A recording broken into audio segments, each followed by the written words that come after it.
કામધેનુ ગૌ માતા છે ને લાખો એકદા જન્મતા હોય છે કામધેનુ, અને શાસ્ત્રમાં બી એમનો બહુ ઇતિહાસ છે, એમનું વર્ણન છે. જ્યારે રાજાઓ ઋષિમુનિઓ મૂંઝાતા, કોઈ રસ્તો ન મળતો, ત્યારે એમ કહેતા કામધેનુ એમને રસ્તો બતાવતા અને કૃપા કરતા.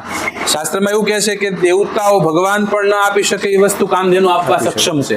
ત્રણેય લોકમાં એવી કોઈ વસ્તુ નથી કામધેનુ ન આપી શકે. અશક્ય કાંઈ એમના માટે છે ને એની સેવા થાય અને પ્રસન્ન થાય ને આ જે કાંઈ ગૌશાળા કે સર્વસ્વ ગૌધામ જો એમની કૃપા છે.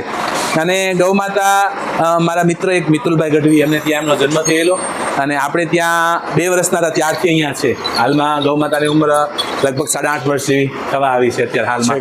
હા, અને ખૂબ બધા લોકો દર્શન માટે અહીંયા આવતા હોય છે. દૂર દૂરથી લોકો એની માનતા, શ્રદ્ધા ને બધું હોય એટલે લોકો આવતા હોય છે. અને મારી જાણ પ્રમાણે, દાવો તો નથી કરતા, પણ ભારત વર્ષમાં અત્યારે 2 જગ્યાએ કામધેનુ છે. એક અહીંયા ગુજરાતમાં સર્વસ્વ ગૌધામ કોબડીમાં અને એક તમિલનાડુમાં છે, એવા સમાચાર છે.